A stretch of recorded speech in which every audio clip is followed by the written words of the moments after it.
Audiolibros Máxima Medios, con el relato de Luis Jorge Neiza Riveros. Quinta parte del audiolibro Rebelión en la Granja.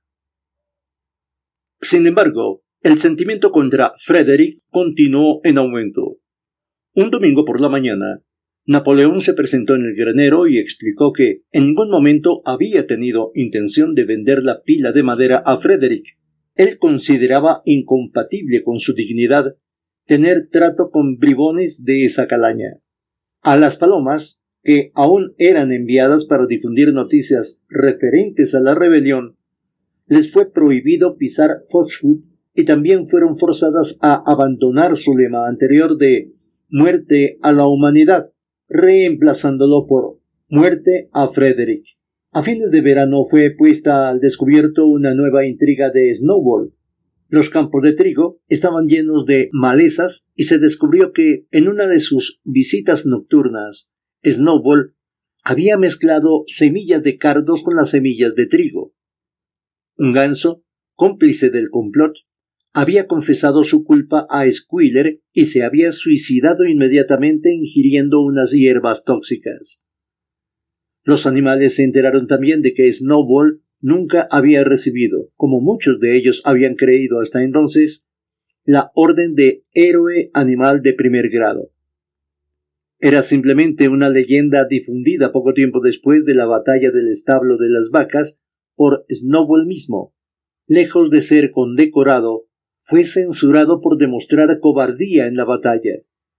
Una vez más, algunos animales escucharon esto con cierta perplejidad, pero Squealer logró convencerlos de que sus recuerdos estaban equivocados.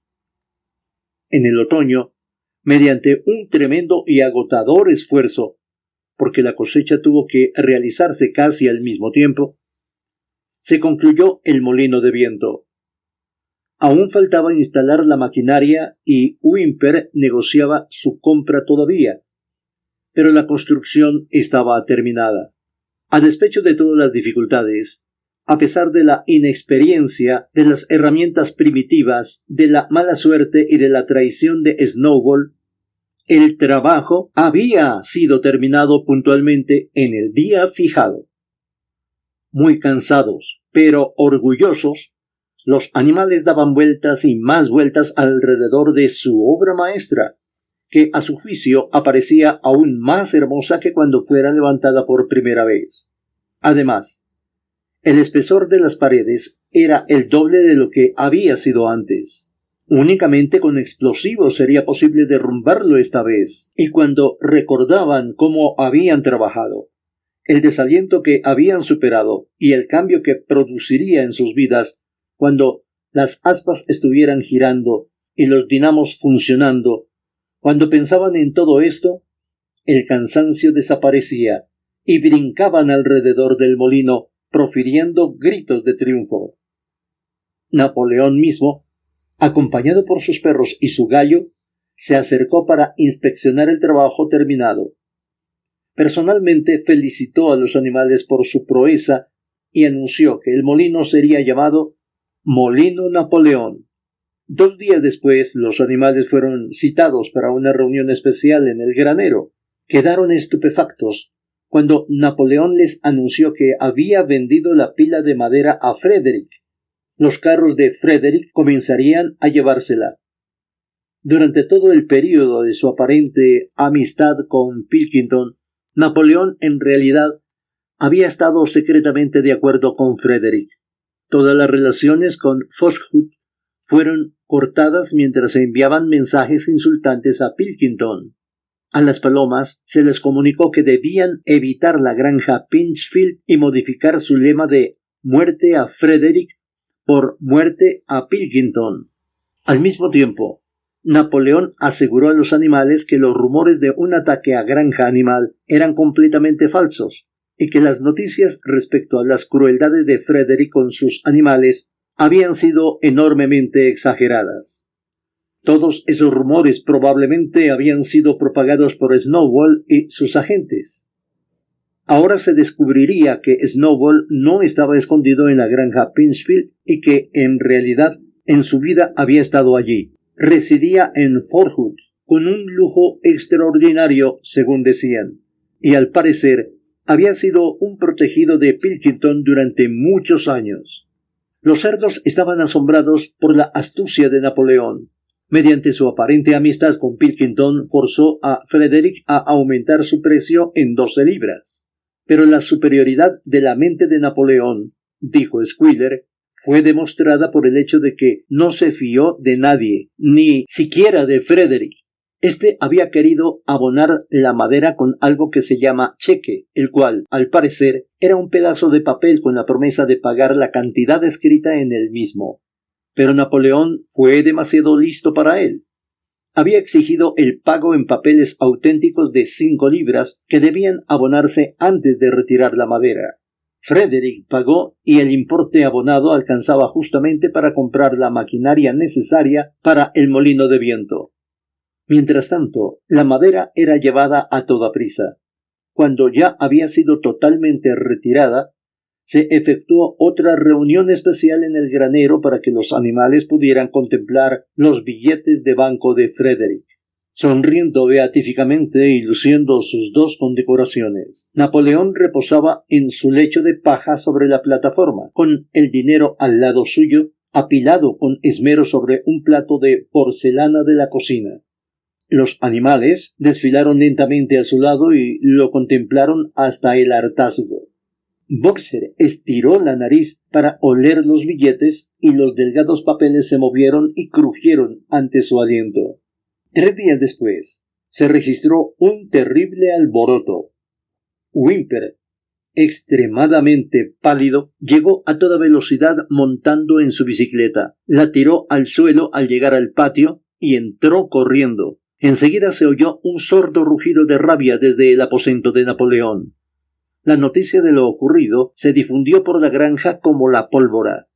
Los billetes de banco eran falsos. Frederick había conseguido la madera gratis.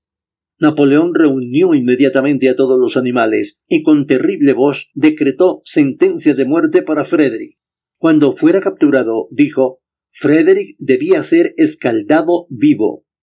Al mismo tiempo, les advirtió que después de este acto traicionero debía esperarse lo peor. Frederick y su gente podrían lanzar su tan largamente esperado ataque en cualquier momento. Se apostaron centinelas en todas las vías de acceso a la granja. Además se enviaron 4 palomas a Foxwood con un mensaje conciliatorio con el que se esperaba poder restablecer las buenas relaciones con Pilkington. A la mañana siguiente se produjo el ataque. Los animales estaban tomando el desayuno cuando los vigías entraron corriendo con el anuncio de que Frederick y sus huestes ya habían pasado el portón de acceso. Los animales salieron audazmente para combatir, pero esta vez no alcanzaron la victoria fácil que obtuvieran en la batalla del establo de las vacas. Había 15 hombres, con media docena de escopetas, y abrieron fuego tan pronto como llegaron a 50 metros de los animales. Estos no pudieron hacer frente a las terribles explosiones con sus hirvientes perdigones y, a pesar de los esfuerzos de Napoleón y Boxer por reagruparlos, pronto fueron rechazados. Unos cuantos de ellos estaban heridos. Se refugiaron en los edificios de la granja y espiaron cautelosamente por las rendijas y los agujeros en los nudos de la madera. Toda la pradera grande, incluyendo el molino de viento, estaba en manos del enemigo. Por el momento, hasta Napoleón estaba sin saber qué hacer. Paseaba de acá para allá sin decir palabra, su cola rígida y contrayéndose nerviosamente. Se lanzaban miradas ávidas en dirección a Foxwood. Si Pilkington y su gente los ayudaran, aún podrían salir bien. Pero en ese momento las 4 palomas que habían sido enviadas el día anterior volvieron, portando una de ellas un trozo de papel de Pilkington. Sobre el mismo figuraban escritas con lápiz las siguientes palabras: «Se lo tienen merecido». Mientras tanto, Frederick y sus hombres se detuvieron junto al molino. Los animales los observaron, y un murmullo de angustia brotó de sus labios. 2 de los hombres esgrimían una palanca de hierro y un martillo. Iban a tirar abajo el molino de viento. «¡Imposible!», gritó Napoleón. Hemos construido las paredes demasiado gruesas para eso. No las podrán tirar abajo ni en una semana. ¡Valor, camaradas! Pero Benjamín estaba observando con insistencia los movimientos de los hombres. Los que manejaban el martillo y la palanca de hierro estaban abriendo un agujero cerca de la base del molino. Lentamente y con un aire casi divertido, Benjamín agitó su largo hocico. «Ya me parecía», dijo. «¿No ven lo que están haciendo? Enseguida van a llenar de pólvora ese agujero». Los animales esperaban aterrorizados. Era imposible aventurarse fuera del refugio de los edificios. Después de varios minutos, los hombres fueron vistos corriendo en todas direcciones. Luego se oyó un estruendo ensordecedor. Las palomas se arremolinaron en el aire y todos los animales, exceptuando a Napoleón, se tiraron al suelo boca abajo y escondieron sus caras. Cuando se incorporaron nuevamente, una enorme nube de humo negro flotaba en el lugar donde estuviera el molino de viento. Lentamente la brisa se alejó. El molino de viento había dejado de existir. Al ver esta escena, los animales recuperaron su coraje. El miedo y la desesperación que sintieron momentos antes fueron ahogados por su ira contra tan vil y abominable acto. Lanzaron un potente griterío clamando venganza y sin esperar otra orden, atacaron en masa y se abalanzaron sobre el enemigo. Esta vez no prestaron atención a los crueles perdigones que pasaban sobre sus cabezas como granizo. Fue una batalla enconada y salvaje. Los hombres hicieron fuego una y otra vez. Cuando los animales llegaron a la lucha cuerpo a cuerpo, los azotaron con sus palos y sus pesadas botas. Una vaca, 3 ovejas y 2 gansos murieron, y casi todos estaban heridos. Hasta Napoleón, que dirigía las operaciones desde la retaguardia, fue herido en la punta de la cola por un perdigón. Pero los hombres tampoco salieron ilesos. 3 de ellos tenían la cabeza rota por las patadas de boxer. Otro fue corneado en el vientre por una vaca. A uno casi le arrancan los pantalones entre Jesse y Bluebell. Y cuando los 9 perros guardaespaldas de Napoleón, a quienes él había ordenado que dieran un rodeo por detrás del cercado, aparecieron repentinamente por el flanco ladrando ferozmente. El pánico se apoderó de los hombres, quienes vieron el peligro que corrían de ser rodeados. Frederick gritó a sus hombres que escaparan mientras aún les fuera posible, y enseguida el enemigo huyó acobardado y a toda velocidad. Los animales los persiguieron hasta el final del campo y lograron darles las últimas patadas, cuando a toda velocidad cruzaban la cerca de espino. Habían vencido, pero estaban maltrechos y sangrantes. Lentamente y renqueando volvieron hacia la granja. El espectáculo de los camaradas muertos que yacían sobre la hierba hizo llorar a algunos, y durante un rato se detuvieron desconsolados y en silencio en el lugar donde antes estuviera el molino. Sí, ya no estaba. Hasta el último rastro de su labor había desaparecido. Hasta los cimientos estaban parcialmente destruidos, y para reconstruirlo no podrían, esta vez como antes, utilizar las piedras derruidas. Hasta ellas desaparecieron. La fuerza de la explosión las arrojó a cientos de metros de distancia. Era como si el molino nunca hubiera existido. Cuando se aproximaron a la granja, Squealer, que inexplicablemente había estado ausente durante la pelea, vino saltando hacia ellos, meneando la cola y rebosante de alegría, y los animales oyeron, procedente de los edificios de la granja, el solemne estampido de una escopeta. ¿A qué se debe este disparo?, preguntó Boxer. «Para celebrar nuestra victoria», gritó Squealer. «¿Qué victoria?», exclamó Boxer. Sus rodillas estaban sangrando. Había perdido una herradura. Tenía rajado un casco y una docena de perdigones incrustados en una pata trasera. «¿Qué victoria, camarada? ¿No hemos arrojado al enemigo de nuestro suelo, el suelo sagrado de la granja animal? Pero han destruido el molino y hemos trabajado durante 2 años para construirlo. ¿Qué importa? Construiremos otro molino. Construiremos 6 molinos si queremos. ¿No apreciáis, camaradas, la importancia de lo que hemos hecho? el enemigo estaba ocupando este suelo que pisamos. Y ahora, gracias a la dirección del camarada Napoleón, hemos reconquistado cada pulgada del mismo. Entonces, ¿hemos recuperado nuevamente lo que teníamos antes?, preguntó Boxer.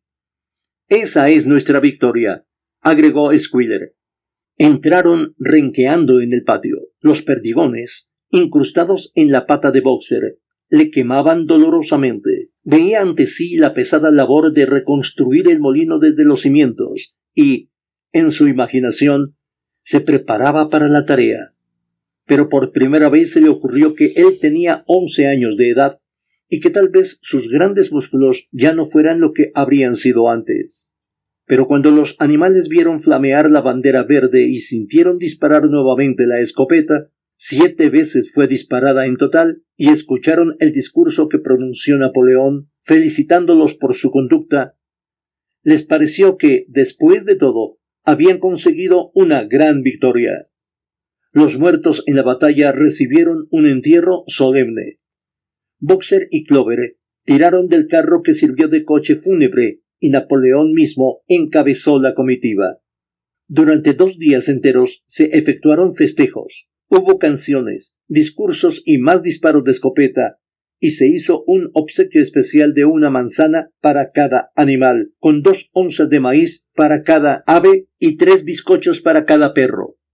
Se anunció que la batalla sería llamada del Molino y que Napoleón había creado una nueva condecoración, la Orden del Estandarte Verde, que él se otorgó a sí mismo.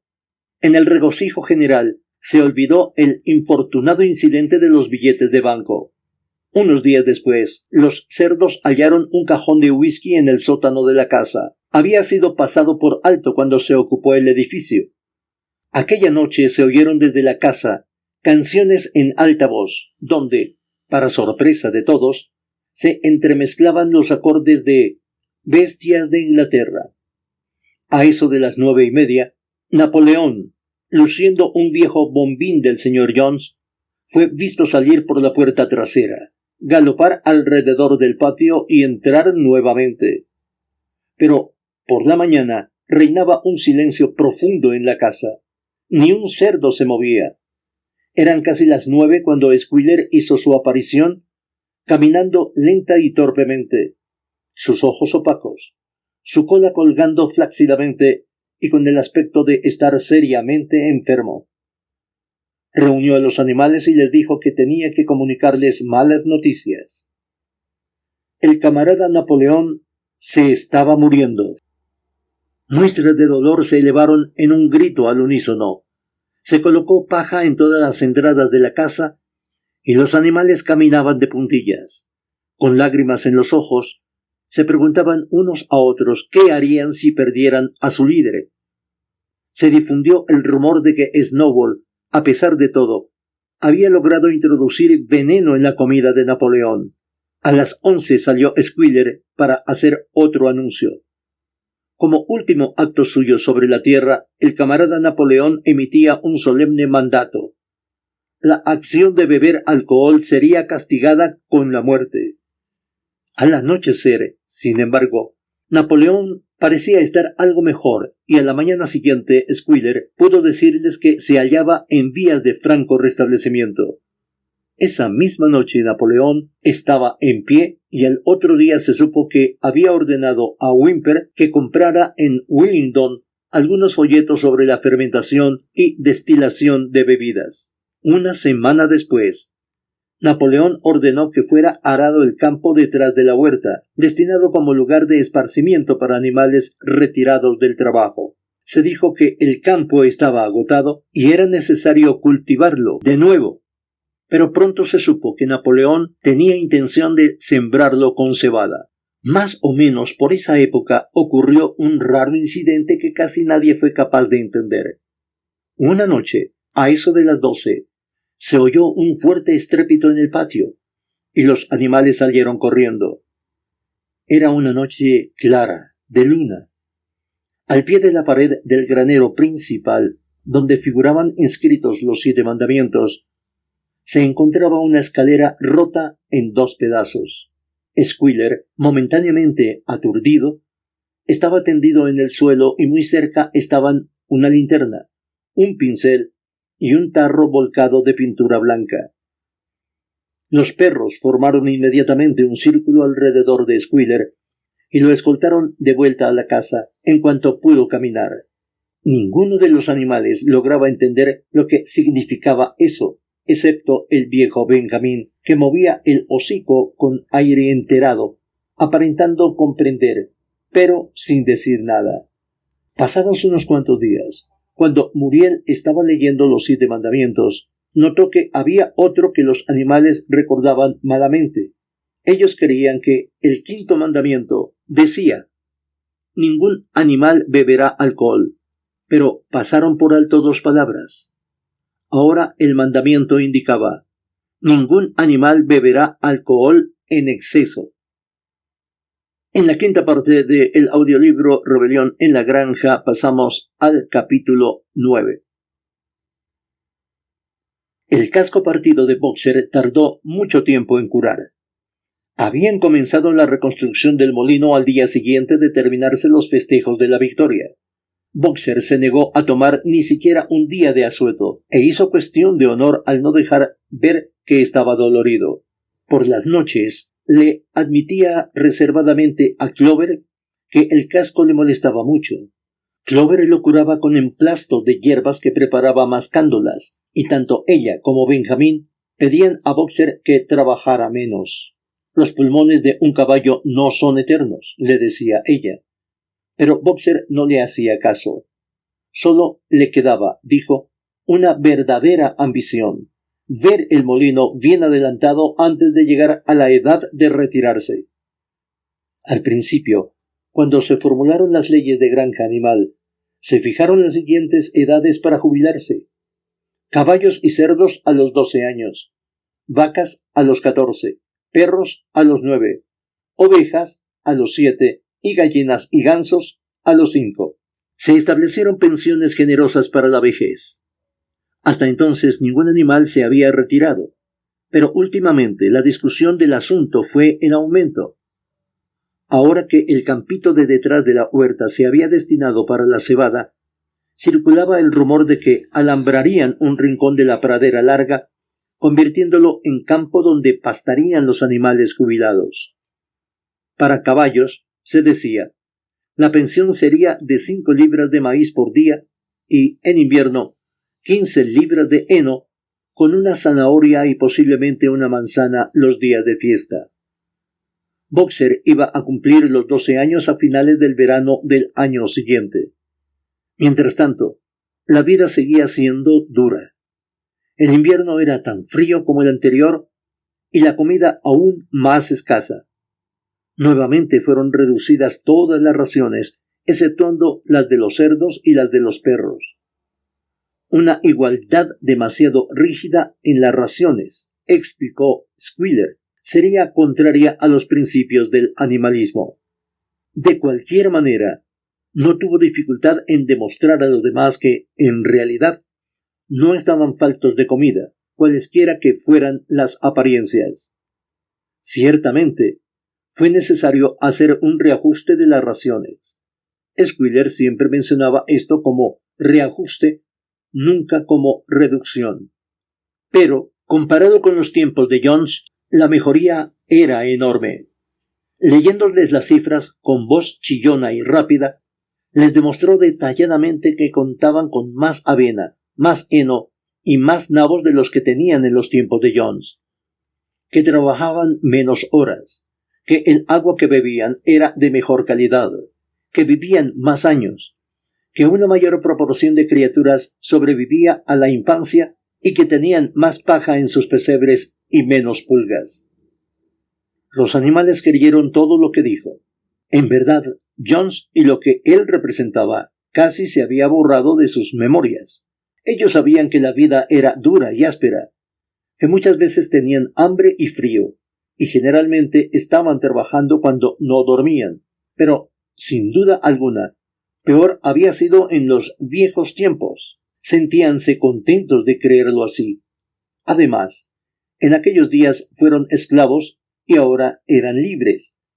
y eso representaba mucha diferencia, como Squealer nunca se olvidaba de señalarles. Había muchas bocas más que alimentar.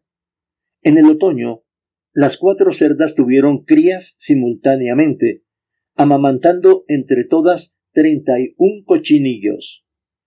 Los jóvenes cerdos eran manchados, y como Napoleón era el único berraco en la granja, no fue difícil adivinar su origen paterno. Se anunció que más adelante, cuando se compraran ladrillos y maderas, se construiría una escuela en el jardín. Mientras tanto, los lechones fueron educados por Napoleón mismo en la cocina de la casa. Hacían su gimnasia en el jardín, y se les disuadía de jugar con los otros animales jóvenes. En esa época, también se implantó la regla de que cuando un cerdo y cualquier otro animal se encontraran en el camino, el segundo debía hacerse a un lado, y asimismo que los cerdos, de cualquier categoría, iban a tener el privilegio de adornarse con cintas en la cola los domingos. La granja tuvo un año bastante próspero, pero aún andaban escasos de dinero. Faltaban por adquirir los ladrillos, la arena y el cemento necesarios para la escuela, e iba a ser preciso ahorrar nuevamente para la maquinaria del molino. Se requería, además, petróleo para las lámparas y velas para la casa, azúcar para la mesa de Napoleón. Prohibió esto a los otros cerdos, basándose en que los hacía engordar. Y todos los enseres corrientes como herramientas, clavos, hilos, carbón, alambre, hierros y bizcochos para los perros. Una parva de heno y parte de la cosecha de patatas fueron vendidas, y el contrato de venta de huevos se aumentó a 600 por semana, de manera que, aquel año, las gallinas apenas empollaron suficientes pollitos para mantener las cifras al mismo nivel. Las raciones, rebajadas en diciembre, fueron disminuidas nuevamente en los pesebres para economizar petróleo. Pero los cerdos parecían estar bastante a gusto, y en realidad aumentaban de peso. Una tarde, a fines de febrero, un tibio y apetitoso aroma como jamás habían percibido los animales llegó al patio, transportado por la brisa y procedente de la casita donde se elaboraba cerveza en los tiempos de Jones, casa que se encontraba más allá de la cocina. Alguien dijo que era el olor de la cebada hirviendo.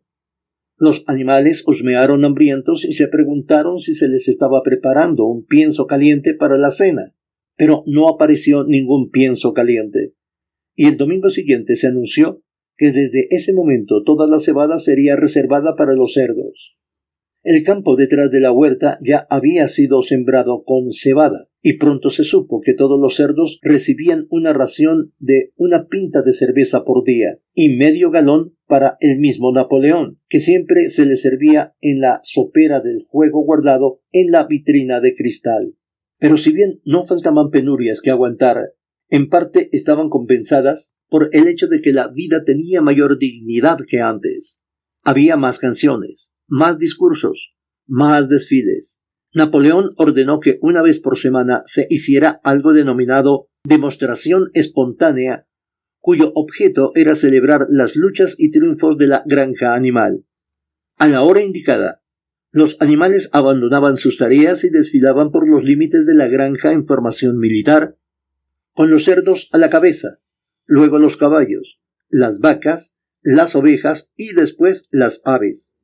Los perros marchaban a los lados y a la cabeza de todos. El gallo negro de Napoleón, Boxer y Clover llevaban siempre una bandera verde marcada con el asta y la pezuña y el lema «Viva el camarada Napoleón». Luego venían recitales de poemas compuestos en honor de Napoleón y un discurso de Squealer dando detalles de los últimos aumentos en la producción de alimentos, y en algunas ocasiones se disparaba un tiro de escopeta. Las ovejas eran las más aficionadas a las demostraciones espontáneas, y si alguien se quejaba, como lo hacían a veces algunos animales cuando no había cerdos ni perros, alegando que se perdía tiempo y se aguantaba un largo plantón a la intemperie, Las ovejas lo acallaban infaliblemente con un estentoreo: 4 patas sí, 2 pies no. Pero, a la larga, a los animales les gustaban esas celebraciones. Resultaba satisfactorio el recuerdo de que, después de todo, ellos eran realmente sus propios amos y que todo el trabajo que efectuaban era en beneficio común. Y así, con las canciones, los desfiles, las listas de cifras de Squealer, el tronar de la escopeta, el cacareo del gallo y el flamear de la bandera, podían olvidar por algún tiempo que sus barrigas estaban poco menos ya que vacías. En abril, Granja Animal fue proclamada república y se hizo necesario elegir un presidente. Había un solo candidato, Napoleón, que resultó elegido por unanimidad. El mismo día se reveló que se habían descubierto nuevos documentos dando más detalles referentes a la complicidad de Snowball con Jones. Según ellos, parecía que Snowball no solo había tratado de hacerles perder la batalla del establo de las vacas mediante una estratagema, como habían supuesto los animales, sino que había peleado abiertamente a favor de Jones.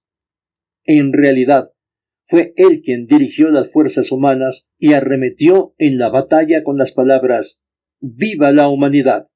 Las heridas sobre el lomo de Snowball, que varios animales aún recordaban haber visto, habían sido infligidas por los dientes de Napoleón. A mediados del verano, Moses, el cuervo, reapareció repentinamente en la granja, tras una ausencia de varios años. No había cambiado nada, continuaba sin hacer trabajo alguno, y se expresaba igual que siempre respecto a Monte Azúcar. Solía posarse sobre un poste, batía sus negras alas y hablaba durante horas a cualquiera que quisiera escucharlo. Allá arriba, exactamente detrás de esa nube oscura que ustedes pueden ver, allí está situado Monte Azúcar, esa tierra feliz donde nosotros, pobres animales, descansaremos para siempre de nuestras fatigas. Hasta sostenía haber estado allí en uno de sus vuelos a gran altura y haber visto los campos perennes de trébol y las tartas de semilla de lino y los terrones de azúcar creciendo en los cercados. Muchos de los animales le creían. Actualmente, razonaban ellos, sus vidas no eran más que hambre y trabajo. ¿No resultaba entonces correcto y justo que existiera un mundo mejor en alguna parte? Una cosa difícil de determinar era la actitud de los cerdos hacia Moses.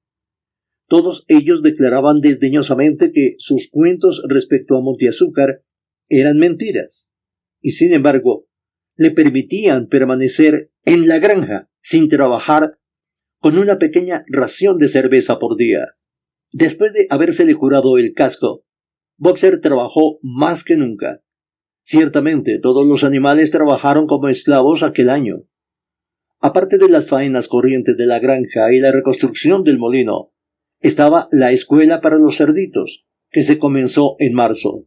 A veces, las largas horas de trabajo con insuficiente comida eran difíciles de aguantar, pero Boxer nunca vaciló. En nada de lo que él decía o hacía se exteriorizaba señal alguna de que su fuerza ya no fuese la de antes. Únicamente su aspecto estaba un poco cambiado. Su pelaje era menos brillante, y sus ancas parecían haberse contraído. Los demás decían que Boxer se restablecería cuando apareciera el pasmo de primavera. Pero llegó la primavera, y Boxer no engordó. A veces, en la ladera que llevaba hacia la cima de la cantera, cuando esforzaba sus músculos tensos por el peso de alguna piedra enorme, parecía que nada lo mantenía en pie, excepto su voluntad de continuar. En estos momentos se adivinaba que sus labios pronunciaban las palabras «Trabajaré más fuerte», porque voz no le quedaba. Nuevamente, Clover y Benjamín le advirtieron que cuidara su salud, pero Boxer no pareció prestar atención. Su 10º cumpleaños se aproximaba. No le importaba lo que sucediera, con tal que se hubiera acumulado una buena cantidad de piedra antes que él se jubilara. Un día de verano, al anochecer, se difundió rápidamente por la granja el rumor de que algo le había sucedido a Boxer. Se había ido solo para arrastrar un montón de piedra hasta el molino. Y, en efecto, el rumor era cierto. Unos minutos después, 2 palomas llegaron a todo volar con la noticia. Boxer se ha caído. Está tendido de costado y no se puede levantar. Aproximadamente la mitad de los animales de la granja salieron corriendo hacia la loma donde estaba el molino. Allí yacía Boxer entre las varas del carro, el pescuezo estirado, sin poder levantar la cabeza. Tenía los ojos vidriosos y sus flancos estaban cubiertos de sudor. Un hilillo de sangre le salía por la boca. Clover cayó de rodillas a su lado. «¡Boxer!», gritó. «¿Y cómo estás?». «Es mi pulmón», dijo Boxer con voz débil. «No importa. Yo creo que podrán terminar el molino sin mí. Hay una buena cantidad de piedra acumulada. De cualquier manera, solo me quedaba un mes más. A decir verdad, estaba esperando la jubilación. Y como también Benjamín se está poniendo viejo, tal vez le permitan retirarse al mismo tiempo, y así me hará compañía». «Debemos obtener ayuda inmediatamente», reclamó Clover. «Que corra alguien a comunicarle a Squealer lo que ha sucedido». Todos los animales corrieron inmediatamente hacia la casa para darle la noticia a Squealer. Solamente se quedaron Clover y Benjamín, que se acostó al lado de Boxer y, sin decir palabra, espantaba las moscas con su larga cola. Al cuarto de hora apareció Squealer, alarmado y lleno de interés. Dijo que el camarada Napoleón, enterado con la mayor aflicción de esta desgracia que había sufrido uno de los más leales trabajadores de la granja, estaba realizando gestiones para enviar a Boxer a un hospital de Willingdon para su tratamiento. Los animales se sintieron un poco intranquilos al oír esto. Exceptuando a Molly y Snowball, ningún otro animal había salido jamás de la granja, y no les agradaba la idea de dejar a su camarada enfermo en manos de seres humanos. Sin embargo, Squealer les convenció fácilmente de que el veterinario de Willingdon podía tratar el caso de Boxer más satisfactoriamente que en la granja. Y media hora después, cuando Boxer se repuso un poco, lo levantaron trabajosamente, y así logró volver renqueando hasta su establo, donde Clover y Benjamín le habían preparado rápidamente una muy amplia y confortable cama de paja. Termina aquí la 5ª parte del audiolibro Rebelión en la Granja. Espere la 6ª y última parte. Gracias por escucharnos. Continuaremos en la tarea de llevar a nuestra audiencia un compendio de obras literarias de diferentes autores de talla mundial en audiolibros. Máxima Medios Radio.